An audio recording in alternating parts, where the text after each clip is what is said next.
쓰러진 소녀가 보였다. 피와 흙에 젖은 몸.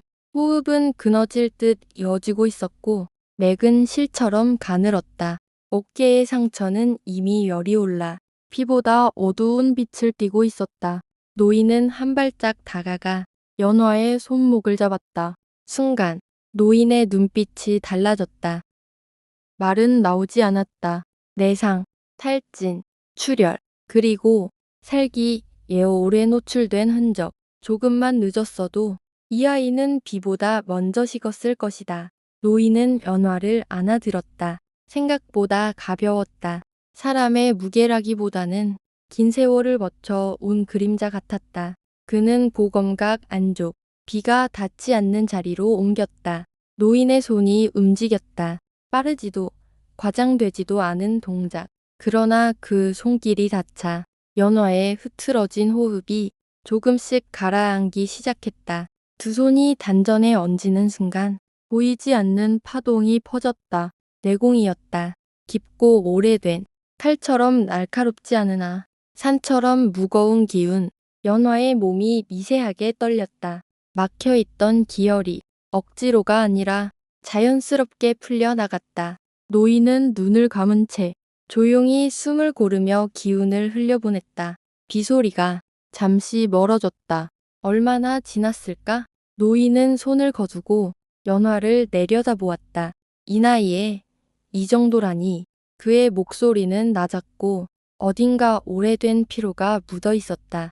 노인은 천천히 고개를 들었다. 무너진 기둥, 부서진 검들, 사라진 가게의 흔적들, 고검각, 한 대, 자신이 몸담았던 곳, 그리고 자신이 떠난 뒤 사라졌다고 들었던 곳. 노인은 아주 희미하게 웃었다. 인연이란 참으로 즐기군. 세상은 그를 이미 죽은 자로 알고 있었다. 마교와의 마지막 혈전 이후 시신조차 찾지 못한 채 전설로만 남은 이름, 전대검성, 무명검존, 이름을 버리고 검마저 내려놓은 노인. 그러나 지금 이 순간 그는 다시 검의 운명 앞에 서 있었다. 노인은 외투를 벗어 연화의 몸을 덮어주었다. 비와 냉기를 막기 위해서가 아니라 이 아이가 아직 세상에 남아있음을 지켜주기 위해서였다. 연화의 미간이 아주 잠깐 풀렸다. 무명검조는 그 모습을 보며 조용히 중얼거렸다. 죽지 마라. 내가 여기까지 온 데에는 이유가 있을 테니. 비는 계속 내리고 있었다. 그러나 그 비는 더 이상 죽음을 재촉하는 비가 아니었다.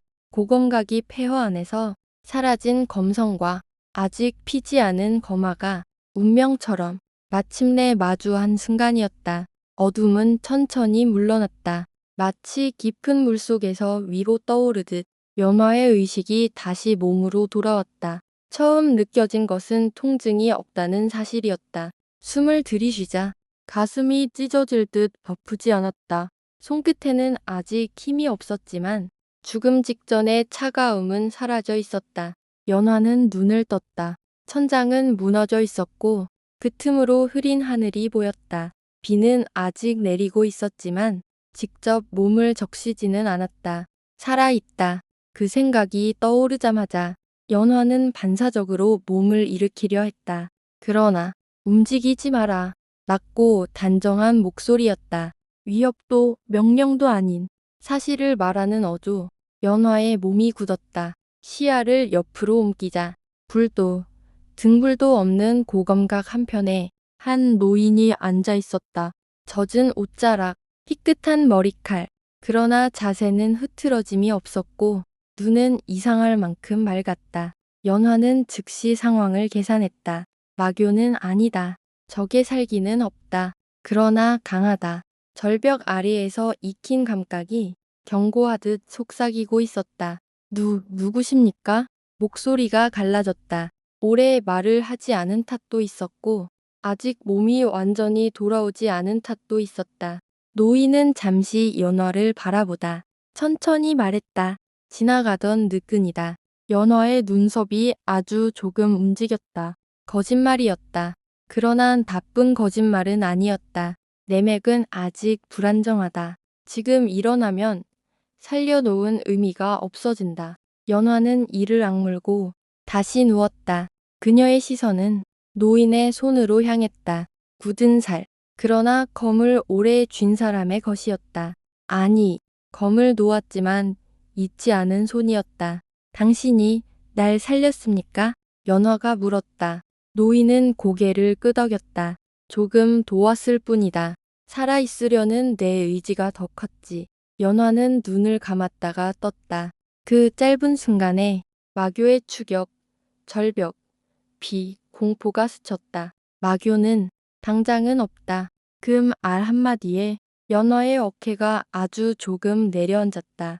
그러나 곧 다시 경계가 돌아왔다. 왜 도와주셨습니까? 노인은 대답하지 않았다. 대신 고검각 안을 천천히 둘러보았다. 부서진 기둥, 녹슨 검, 사라진 흔적들. 이곳에서 쓰러진 아이를 보고 모른 척하기엔 노인의 시선이 다시 연화에게 돌아왔다. 이 늙은이도 한때 검을 들었던 사람이라서 연화는 그 말을 곱씹었다. 한때 그 한마디가 이 노인을 설명하고 있었다. 여기는 연화가 숨을 고르며 물었다. 어떤 곳입니까? 노인은 짧게 대답했다. 고검각이다. 연화의 눈이 커졌다. 이름만 남은 곳, 사라진 검의 문파, 폐허가 된 전설. 노인은 아무렇지 않게 말을 이었다. 그리고 내가 마지막으로 머물렀던 곳이기도 하지. 순간 연화의 심장이 조금 빠르게 뛰었다. 어르신은 검을 쓰십니까? 연화의 질문은 조심스러웠지만 본질을 지르고 있었다. 노인은 잠시 침묵하다. 아주 천천히 손을 들어 바닥에 놓인 녹슨 검 하나를 짚었다. 검은 뽑히지 않았다. 그저 손이 닿았을 뿐인데 공기가 달라졌다. 연화는 숨을 삼켰다. 이건 마교의 살기와 달랐다. 날카롭지 않고 억지로 누르지도 않지만 피할 수 없을 것 같은 무게. 노인은 손을 거두며 말했다. 쓰지 않는다. 그러나 잊은 적도 없다. 그 순간 연화는 직감했다.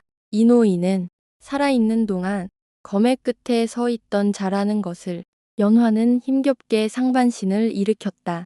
아직 몸은 덜렸지만 눈만큼은 흔들리지 않았다. 부탁이 있습니다. 노인은 그녀를 바라보았다. 말해보거라. 연화는 숨을 깊게 들이쉬었다. 저에게 그녀의 눈에 절벽 아래에서의 5년, 마교의 추격, 부모의 죽음이 스쳐 지나갔다. 검을 가르쳐 주십시오.